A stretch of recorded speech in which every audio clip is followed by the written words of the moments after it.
If you haven't, can you do me a favor, hit the like and subscribe. Oh yeah, to go ahead, push that bell for notifications also, so you can get the scoop of my newest upcoming videos. Wow, Legends of Tomorrow, this newest episode was one hell of a banger. I got a lot to tell you guys in this recap. Special guest appeared towards the ending, unbelievable. And I thought he would actually appear in Legend of Tomorrow because it suits him. So the Legends are sitting around thinking of a way how to stop World War I. First off, they want to stop Executioner, more of a hit on a dictator they want to stop. But how are they exactly going to do that? They need to go back into time in their time machine, but they need to find a specific spot. But this specific spot is a dangerous area, meaning no one has ever attempted to actually stop this part of the timeline. Now they want to stop this assassination because it will draw in the evil Wave Rider, the evil Gideon. And then in the Legends, they had to face off with the Android Legends. Yeah, it's going to be a finale, I believe, in the next episode. We'll get into that soon. Now, Asher and Bayard, they're hitting off a little bit slowly. They're getting close in touch to each other. So, they're coming up with the plan of, okay, so if we're actually going to do this, we need to do it on precise and perfect timing. Ava, she's going to stay aboard. The reason why she's going to stay aboard is because she's going to help the scientists find, well, his long lost lover, I could say. His name was Alan. He lost him in the war. So the Legends are going to go off and stop a hit that will prevent World War I. Yeah. Alright, it's in the Ambassador, I believe. And so Nate came up with a plan. He drew a plan, surprisingly. You say he's a little rusty his artwork. I'll show you his artwork in a moment. So they're planning on, basically, there's 3 people. There's one person that has a dynamite, a grenade, I guess you could say. He's going to throw it, but honestly, it misses. The second one has a knife. Now, if the bomb misses, if it doesn't hit the Ambassador, they got the knife. The third one is the gun. So they have 3 people to worry about in this whole plan. This is the guy they need to protect. Once they protect him, World War I won't occur, and the effect in the timeline will alert the Android Legends and Evil Gideon, and they will come. That's when they get to hijack the ship, and let's just say that, have one hell of a fight. So they go back in 1914. I cannot pronounce the name for that. Anyways, they go inside a tavern, a bar, and they see the 3 hitmen right there. Just sitting at a table. Sara was going for elixir inside their drinks to take them out silently, but this guy took them aside. He said, "You guys are not from around here, I can tell. Follow me." And Sara said, "Okay. Why do you think that we're not around from here?" He said, "Well, obviously, you're after those 3. The only reason why you're after these 3 hitmen is because you guys are time travelers." And they said, "How do you know we're time travelers?" And he says, "Follow me and I'll show you." Yeah, and yes, it's like another dimensional world where he just walked through a mirror, and so Nate and Sara, they just followed the old man. This is a club, so it has, I guess, 21st century, I suppose, it's kind of difficult to explain. 21st century things other than 1914, that's what I could say. The clothes are different, obviously. It looks like they're from 2040 to 2022, present nowadays. These are all time travelers, and right now, they're all trying to plan a hit on those 3 guys, how to stop the Ambassador from dying. Yeah, it's like a little game that they're playing. So they have these tickets, these numbers. That means you're up. If you're number, I guess, 67, you have to walk outside this time door, this time vault, and once you exit out of it, it's totally weird. Basically, it's like everyone is counting on you. You're on camera. It's a suicide mission, like, most definitely. Only Sara could go on the mission. I'll tell you why in a moment's notice. Other than that, so this time traveler walks out. He thinks that he's going to be able to take out the 3 hitmen, but utterly he, of course, fails. So they're actually looking at him, spectating him through a phonograph, It looks like a projector, and this is reality, what's going on. But inside the time traveler's little clubhouse, I guess, I don't know, things look completely different. So he actually stops the guy that pulls out the dynamite.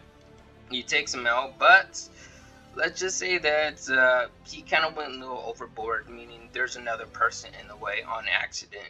So the dynamite stick, well, threw up in the air, and it landed right on top of this time traveler, and well, he died. So this is a suicide mission. Yes, I have no idea why these time travelers are doing this. I guess to prove who's the better time traveler. It's weird and totally confusing. There's no money involved in it. I guess it's for sport. They just want to do it for the thrill of it. Now Ava, she's really close to trying to find the love of his life, Alan. Now this man Alan is stuck still in the past. He wants to trade places with Alan. So Gary comes around, and Gary says that, okay, something is going on and I may need your guys' help. He explains to him what's going on. As soon as Sarah's telling Nate exactly what their plan is, some douchebag kids come up from behind them and start, well, I guess, antagonizing the legend, saying that they're old and they suck, they cannot do these things. While Sarah's actually planning out a way how to take out the guards, at the same time, every single thing she's saying, one person did it and he died. So it's really difficult for them to actually come up with a certain plan, because everyone thought of the same idea in the book. Like, they're using the same strategy, but it's not working. Apparently they need to find one way, but Sara thinks that she has one way of how to do it, and that is how the legends fail. And so she's actually going to try it herself. Now, reminder, any single time traveler who ever tried to attempt this stunt has died. So Sara goes out there and she gets hit by a ladder. Like, seriously? Yeah, she gets knocked down. She survives. The reason why she's able to survive is because she's an alien hybrid clone. Remember that. She's immortal. She can't die at all. That's why she's able to come back. She's safe. It restarts by itself. It's kind of like the Matrix, a reprogram basically. After a mission fails, it reprograms itself, rewinds it. So what the legends actually do is they follow Sara outside and they go step by step. So every single mistake you make, we're going to fix it. We're going to come up with something, another diversion, so that you could take on the next guy, the next guy. So they're saying every single flaw, every single mistake. But then Spooner and Zari, they actually come across a guy with the top hat, someone that they never seen before, and they think he's the one who's causing this trouble. Meaning, the reason why people can't really stop this hit is because there's a guy here, a time traveler, who keeps on stopping anyone who tries to define the timeline, like try to stop the hit. So they need the time traveler's help, get his time dimension, meaning they want to slow down time. When they slow down time, that's how they could be able to get the top hat guy and stop the assassination hit. These douchebag kids said that, oh, we're sorry, you can have our tickets and our comms. It's just that we were mean to you because we're in therapy. That was their excuse. They said, okay, well, Sara grabbed his ticket and said, I only need one to do this. So Sara's going to go out there, give them one hell of a show. And she did, actually, and we found out who this mystery guy in the top hat is. Goodbye to the ladder. She front kicks the ladder. Next, well, let's just say that she punches some guy right in the throat. That was the first hitman. The second hitman, well, she stabbed a knife through his back when he was about to throw a knife at the ambassador. Yeah, this is like a machete, actually. Okay, so she takes him out. The third guy is the one with the pistol. Now, this is where she uses it, the time dampener, because there's another mystery person who's freezing time and who's making these time travelers die out. Now, Sara stops the hitman and she takes him out, but everything is still slowed down and frozen. She's like, why is everything frozen? Then she sees the guy in the top hat. When she sees the guy in the top hat, she's like, it can't be. Are you serious? It's you. And yes, it's Thawne. You boy, Thawne came back. Okay, so I don't know how. I guess he contacted Eric Wallace like multiple times saying, can you bring me back? They didn't have any room for The Flash season 8 or season 9. Season 8. So they said that you could be on DC Legends of Tomorrow. This may be the only, I guess, last episode you'll be on CW The Flash or DC Legends of Tomorrow. But anyways, Eva Thawne, he doesn't have his speed back. She's wondering why, Sara. She said, why are you so slow? Where's your speed? And he gets his ass kicked by Sara. And she says, alright, let's take a break. I'll explain everything. Let's talk over with the drink. First off, the reason why I am here is because it's kind of his punishment a little bit.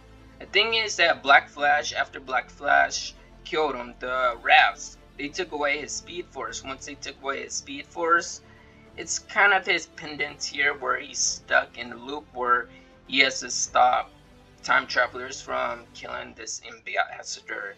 They gave him a watch where he could stop time and he could be able to manipulate time, protect the timeline. That's what he is. He's a protector of this timeline only. So this is his punishment, that's why. So Sara explains to Thawne like, this is the reason why we're trying to stop this. Thawne says, okay, I'll tell you this. I'll give you 40 minutes. 40 minutes to stall off this hit, Ambassador hit, so that your Wave Rider could come down so that you could take off your Wave Rider. But if you're 1 second late over 40 minutes, you have to take my position for the rest of your life, Sir Lance. So they make an agreement, and well, turns out that it worked. Evil Gideon's ship is here. And it's going to be one hell of a fight next week. Can't wait to see it! Yeah! Alright. Hope you guys enjoyed this video. If you guys are new, subscribe to the channel as always. And yes, I'll see you all in the next video, of course.